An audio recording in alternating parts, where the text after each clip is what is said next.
Now, what was I measuring? Most commonly, EMF is referring to the electric fields, magnetic fields, and radio frequency that you're exposed to. EF is commonly measured in volt per meter, as you could see on the meter. Whenever you have electricity somewhere, you're going to have an electric field.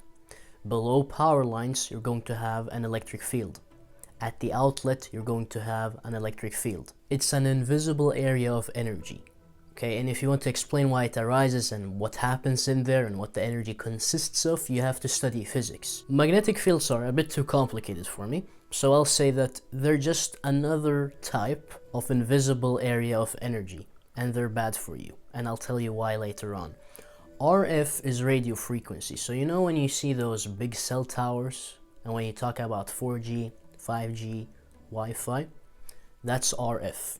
Okay, it's a different type of EMF, but it's still EMF. You use Teslas or Gauss to measure magnetic fields, and usually milligauss is what you're going to use and what you're going to find on the EMF meters, and you use milliwatts per meter squared or pictowatts per meter squared for RF. If you're going to understand anything about this video, you need to understand radiation, and then you'll understand why the government and also Elon Musk talk about EMF in the way they do. Here you've got the electromagnetic spectrum. What you have to realize is that the shorter the wavelength is, the more dangerous the radiation is. Radio frequencies are going to be far less dangerous than gamma rays and X-rays. Why is this? Well, because there's a split in the electromagnetic spectrum, where some types of radiation are non-ionizing and some types of radiation are ionizing. Now, what does ionizing mean? Ionizing means that the thing turns something into an ion. Now, what is an ion? Well, imagine you're completely happy. You're sitting on a bench and you're completely happy. Nothing needs to be done. Now, imagine that you drank too much beetroot juice and suddenly you get this insane need to shit. So you're running around looking for a toilet. And then you find it, you shit, and now you're alright again. This analogy is describing how ions work. You see, if you look at water, water isn't an ion, it's just a normal molecule that's balanced when it comes to its positive charges and its negative charges. It doesn't have too much positive and it doesn't have too much negative. So it coexists peacefully. It doesn't look for a reaction. It doesn't look for electrons. It doesn't look to give electrons or take electrons. An ion is the exact opposite. An ion either has a positive charge or a negative charge. So what happens? It wants to react with stuff. It's very reactive because it wants to be in the balanced state. It really needs to shit, okay? Water, H2O, doesn't need to shit. But if you have a single oxygen atom or a single hydrogen atom, they really need to shit. They're super reactive. Now, what ionizing radiation does is it creates ions. It ionizes, okay? So it takes a molecule and it removes an electron. Removes the electron. And what happens? Now this is an ion, because suddenly it has a positive charge, right? So what would happen if you were exposed to ionizing radiation? The molecules within you, within your cells, would become ions because of the radiation. So they'd react with a bunch of stuff and cause a bunch of cell damage.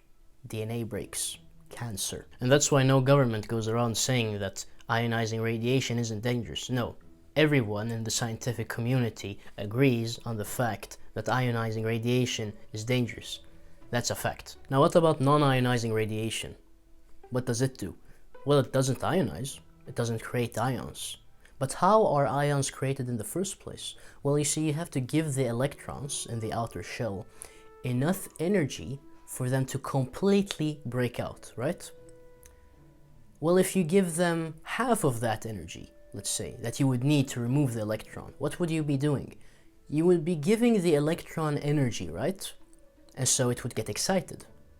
You would excite the electron, and this is a phenomenon in physics. The human body is a very, very intricate biological system that is very reliant on electricity and magnetism, okay? You emit an electromagnetic field. All your muscle contractions are due to electricity. Your nervous system function, again, electricity. Brain, electricity. Heart pumping, electricity. That's why you shock someone who has a heart that has stopped. That is how reliant you are on electricity. So what happens if you go around exciting electrons all over the body? You mess up signaling. Actually, I take that back. You don't just mess up signaling. Anything that is reliant on electricity in your body is messed up. You might think that it can't be that bad, but no, it's really bad because we can't handle it. We've never been exposed to it during human history. No human beings have been ran through this amazingly horrible experiment. Humans have been around for 200 to 300,000 years.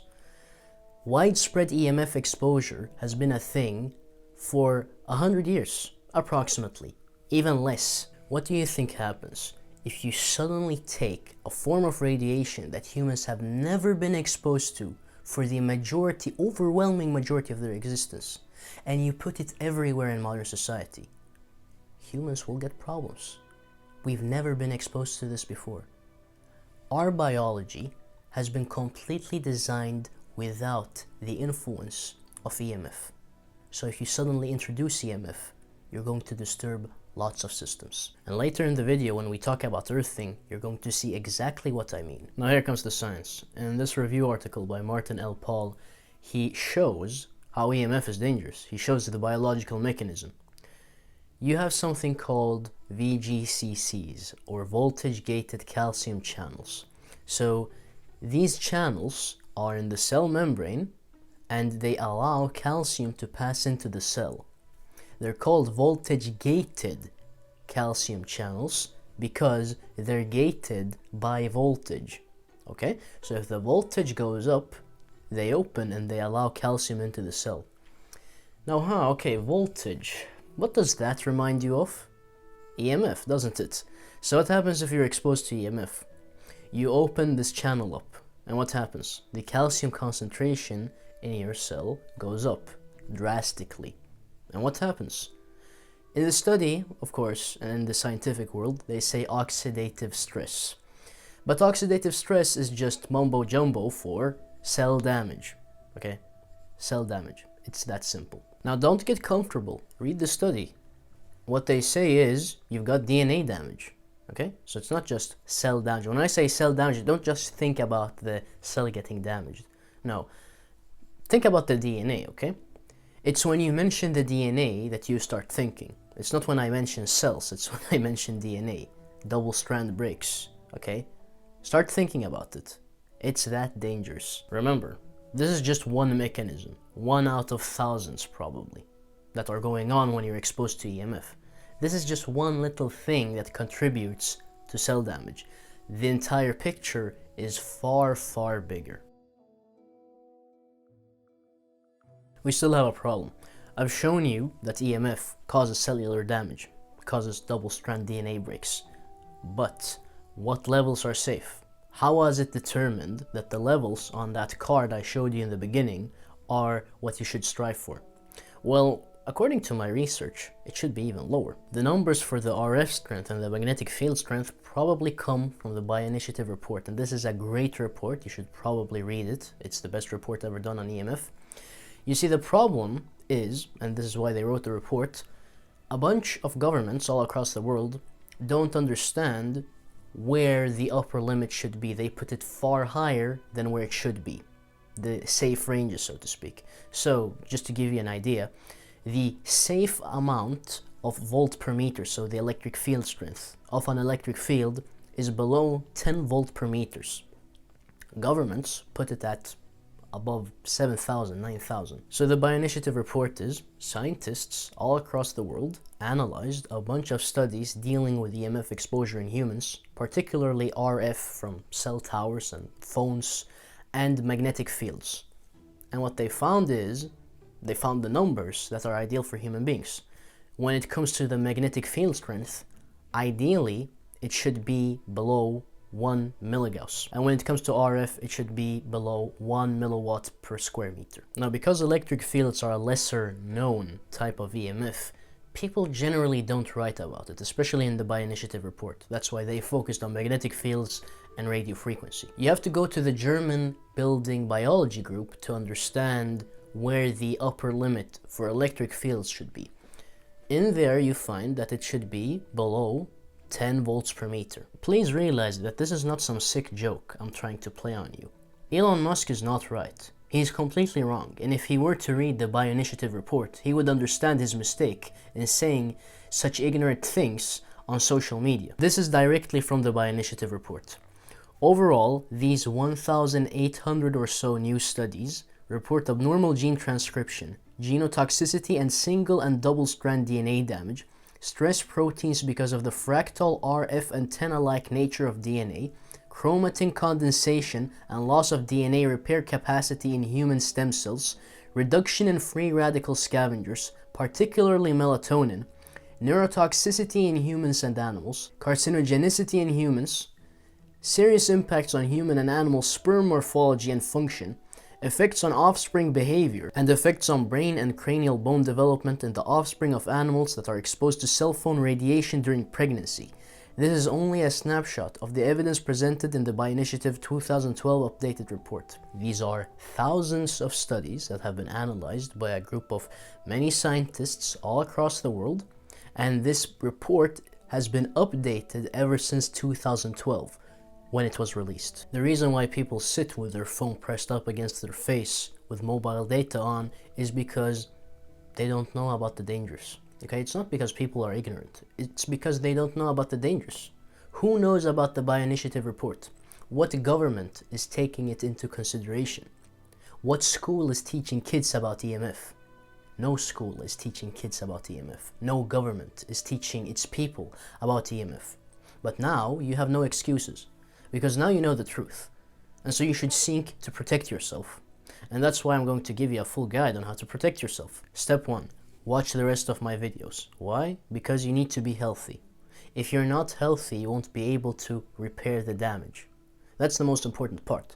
How many nutrients are coming in? How many cells can you build? How are you dealing with the cells that are being damaged? How are you dealing with all of these things?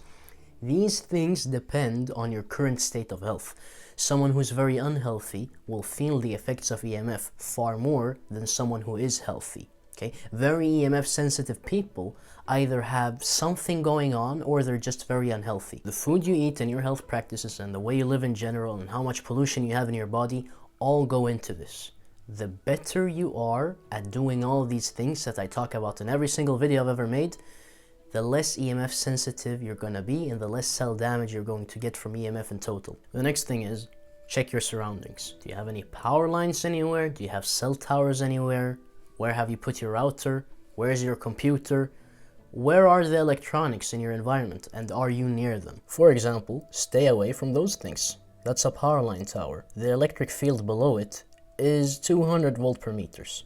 And below these power lines, it's approximately 90 volt per meters. You've also got a magnetic field of 10 milligauss below it, so avoid living near those things and don't walk below them. Now those expose you to an electric field and a magnetic field. But the real devil is this guy, the cell tower.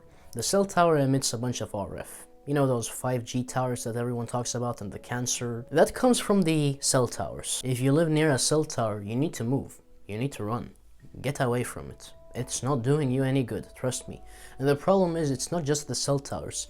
They put the same antennas on apartment complexes that are high up. Anything that's high up. Trees. They disguise the antennas within the tree. There are images on the internet. Just look at this. These are the big players. And I'd say that most people don't live close enough to these things to be affected. The farther away you are, the better. When you're out and about and you see one, okay, if you walk past it and you're not too close, not a huge problem. But if you live in a neighborhood where there is a power line directly above you, or there's a cell tower 100 to 200 meters away from you, you need to move. That's not a good neighborhood. You see, the reason why you have all your senses is because they help you survive. The reason why you can't detect EMF, electric fields, magnetic fields, and RF is because there was never any need to. They did nothing for you, survival-wise. Now, however, you probably need to detect them because they're affecting you negatively. So, instead of having a nose or eyes that can detect electromagnetic fields, we need this. Luckily for us, there are these things. There are EMF meters that can detect these fields. And you want to be able to detect all three, right? And that's why I got this. This is the GQ EMF 390. I got it because I looked at a bunch of measurements on the internet, and it seemed as though this one was the only one that could measure all three and be accurate and measure them at the same time, like on the same display. That's something I really like, so I got it. And this is a great budget alternative to the other EMF meters. And I'll tell you why in a moment. In general, the reason why you need this is because otherwise, how are you supposed to know if you're being exposed to EMF or not? The only way to make sure that you're not being exposed to EMF is by having an EMF meter. You can't just guess that the place you're in has no EMF. No, you don't know where the source is. You don't know how your house is built. You can't detect them. You need this. You spend a quarter to a third of the day sleeping. Now what if you're being exposed to a bunch of EMF when you're sleeping? You don't know that yet. You need to get an EMF meter and you need to measure the place where you're sleeping. People who do this sometimes find that they're sleeping in an electric field of 70 volt per meters or RF of 10 milliwatts per meter squared. As for EMF meters, this is the best bang for your buck and it's usually discounted on Amazon. I got it that way. Highly recommend it because then you can measure RF, EF and MF and you can measure them at the same time. You can go for more budget-friendly alternatives, and I'd say this is budget to be honest, based on the things that are out there, but then you'll only be able to measure EF and MF. The RF meters are generally more expensive. Now let's say you have all the money in the world. What should you buy? I would buy a Safe and Sound Pro 2. That's probably one of the best RF meters on the market. It's like $400 and it doesn't measure all three types like this one. It just measures radio frequency, but it's so accurate that it's worth it if you have the money. And then, if you want the best electric field and magnetic field meters, you should buy the gigahertz ones. I'll put a picture up here. These ones, I think each one costs $400, but if you want the absolute best thing on the market, the most accurate measurement possible, then get this. Otherwise, if you're like me and you just want to check your house and you want a fairly accurate reading that's very convenient, get this. Look, I'm not sponsored by GQ Electronics. It's just that I've used the meter and I've looked at a bunch of comparisons on YouTube, and at that price point, especially on a discount, for a meter that can measure all main types of EMF, nothing beats it, seriously. So if you want to get a meter, get the GQ EMF 390. The next step is quite easy. Measure everything. Measure everything you use. Measure the electric razor that you use. Measure your juicer. Measure your blender. Measure your phone on airplane mode, on Wi-Fi and airplane mode at the same time, on 4G, on Bluetooth, on 5G if you have that. Measure everything. Measure your computer or your laptop or your keyboard or your mouse. Measure your fridge. Measure your doorways, measure your bed, measure everything. This is the most important step because the way you avoid EMF is by avoiding it. Seriously. You avoid it by avoiding it. It is somewhere, it's like lava. The best way to avoid lava is not to step in it. Okay? It's not to wear a lava suit that protects you against the lava, if that exists. It's to avoid the lava. And that's how you do it with EMF. You measure everything and you say, okay, where is it? Okay, let me avoid that. But actually, it's not that simple because usually you'll have to remove EMF sources. So as an example, something that many people do when they realize this is they turn off the Wi-Fi on their router and they use an Ethernet cable instead, because then you don't have something that's emitting a bunch of RF everywhere in your home. See how that works? So that's an EMF source that you just removed. The same might be the case for your desktop computer. I had an electric field of 80 volt per meters that I was sitting in for several years. And when I bought the EMF meter, that was when I discovered it. So now I use a laptop instead, and I sit far away from it, and I use a keyboard and a mouse that are low EMF. What I noticed is that if you have a very fancy keyboard with RGB, the magnetic field is higher, but you turn off the RGB, it gets better. If you have a very cheap keyboard, that might be a problem. If you have a mechanical keyboard, that's better. If you have a cheap mouse, that's better. And again, if you want alternatives to what you already have, yeah, first of all, measure what you have, and then look up low EMF keyboards and low EMF mice. What do you think is the biggest source of EMF in your environment? It's your phone. Let me tell you about a horrific test that I did. In a nearby forest, there's a cell tower. I measured the RF of it. The peak was 25 milliwatts per square meter, and the average was 10. Didn't go above that. When I check my phone on Wi-Fi, the average is 300, the peak is 800 milliwatts per square meter. Your phone is 16 times stronger. It is doing 16 times more damage than standing below a cell tower, that big scary thing that everyone is scared of. If you're scared of standing below a cell tower, which gives me instant headaches, then why aren't you scared of your phone on Wi-Fi? When it comes to reducing exposure from phones, I'll go from easiest to hardest, and we'll include 3 things. The first one is put your phone on airplane mode. So let's say you're going through your photos, or you're doing some editing, or you're just writing something on your phone, and there's no communication going on. There's no, Safari or internet usage. Put your phone on airplane mode, because then the RF goes to close to 0. The electric field is close to 0. The magnetic field is close to 0. At least on my iPhone XR, that is, and all the other phones I've tested. If you put the phone on airplane mode, no Bluetooth, no Wi-Fi, no nothing, and no location services, of course, but I don't think they work on airplane mode, then the phone practically emits nothing. So you're safe. If you put the phone on airplane mode and Wi-Fi, which is a thing, many people seem to be confused, but you can do that, and the Wi-Fi works. That's what they do on airplanes. That's why you have Wi-Fi on airplanes, because you can use both at the same time.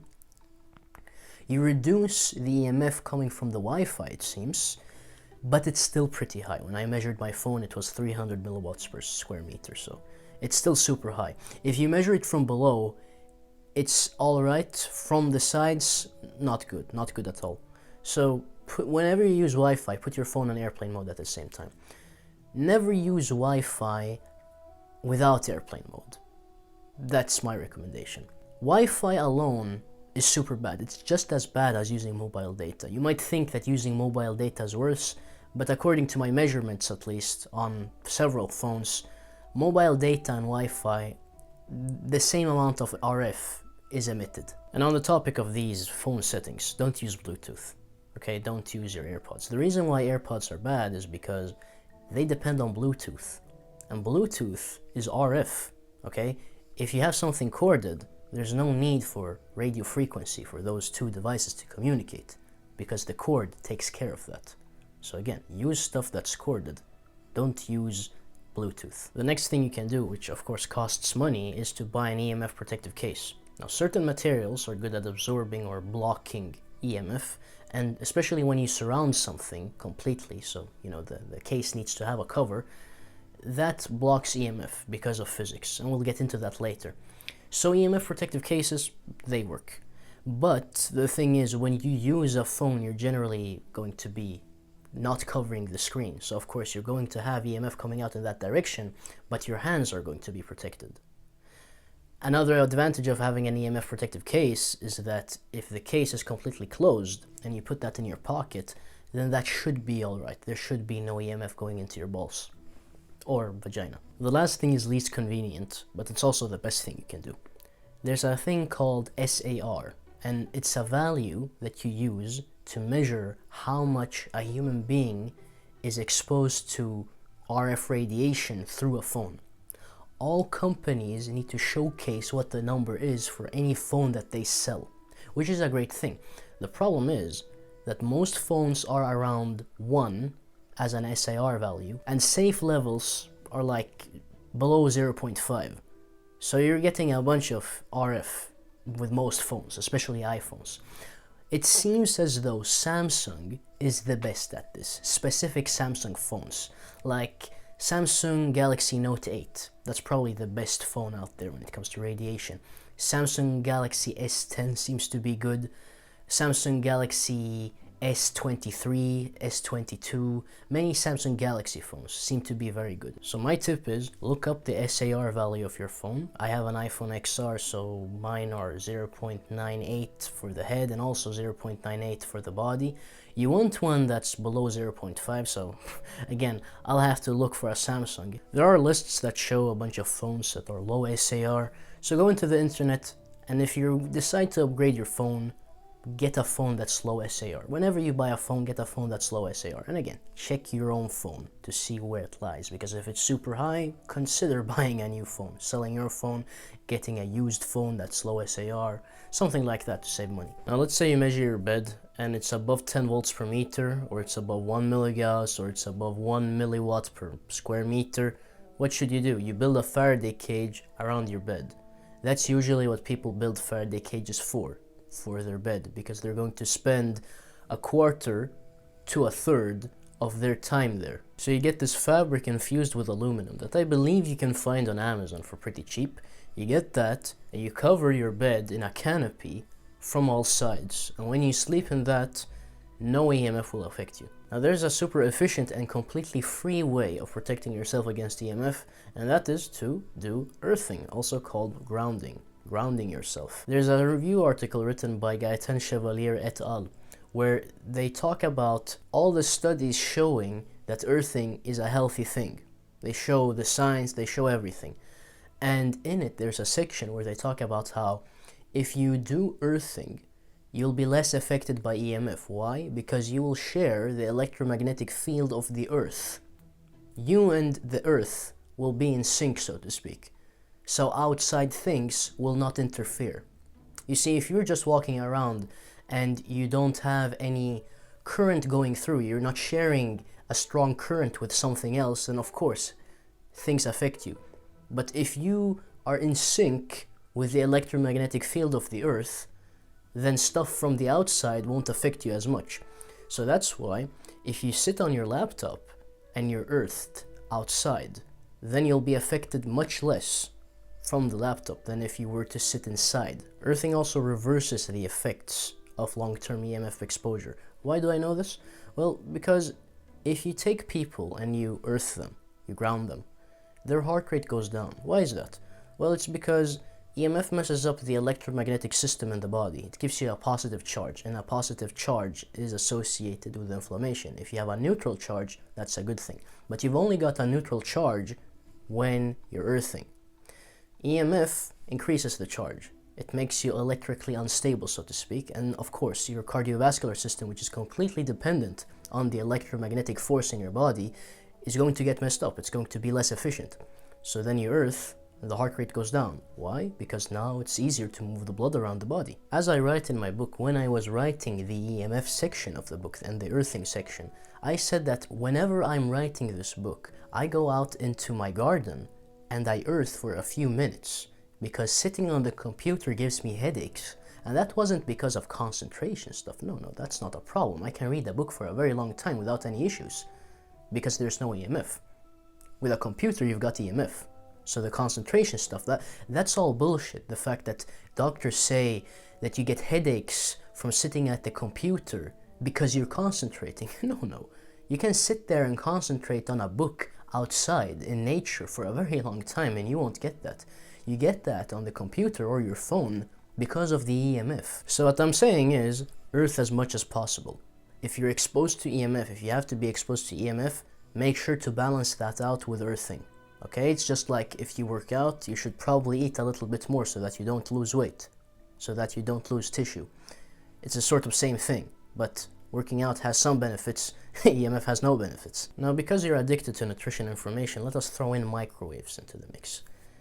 Out of all the things we measured in the beginning, microwaves were the only thing that had a super high RF, a super high magnetic field, and a super high electric field. Usually, it's only an electric field, or an electric field and a magnetic field, or just RF, or RF and an electric field. I've never seen anything with all three super high. Okay, the microwave is the only thing I've measured that has all three super high. And so, you usually put food into the microwave, right? Well, let's say we put a steak in there. What is a steak made of? It's made of animal cells, right? What do animal cells contain? Well, they contain fat, protein, cholesterol, all the nutrients. All the nutrients that you want from the steak are in the cells, of course, because the entire thing is made of cells. So what happens if you expose it to EMF? Well, what happens to you when we expose you to EMF? Bad things, right? So bad things are going to happen to the steak if you expose it to EMF. So I'm not just talking about not putting the steak in the microwave. No. Don't put your phone next to the steak. Don't expose your steak to EMF. Because otherwise, why don't you expose yourself to EMF? It's the same principle. Next on our EMF protection list is Shungite. Pendants, stones, things like that. Do they work? No. Why? Because radio frequency is emitted like this. Everywhere. An electric field is a field. A magnetic field is a field. Okay? You can't just put one little thing at a certain place and expect it to block the entire field. That's not how physics work. To block the field, you need a sheet of metal that completely covers where the field is. So between you and the field, you need a big sheet of metal.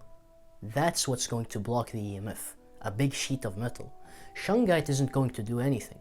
If you have a big slab of Shungite and you're standing behind it, maybe. I don't know, I haven't done the testing. But the basic gist of it is, if I take a Shungite stone and I put it between my phone that's on Wi-Fi and the EMF meter, I won't see a lower peak. I won't see less radio frequency. And it won't make the volts per meter less. It won't make the milligauss from my juicer or my electric razor less. Shungite won't do any of that.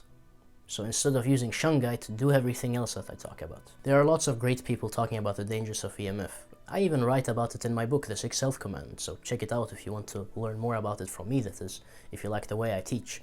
But there aren't many people who talk about nutrition in a good way, because it's a much harder subject. So, there's a PDF that's completely free, that's called the 10 Dietary Rules. It's on my website. If you're tired of, oh, should I do carnivore, should I do raw carnivore, should I do paleo, should I do keto, should I do this, should I do that, then go and read that PDF. It's designed to get you out of that, because it tells you about the principles that dictate human nutrition, not about the diets that people come up with. Put your email in, put your name, and you'll get it. And check your spam folder too. Don't walk below power lines. I know you can do it.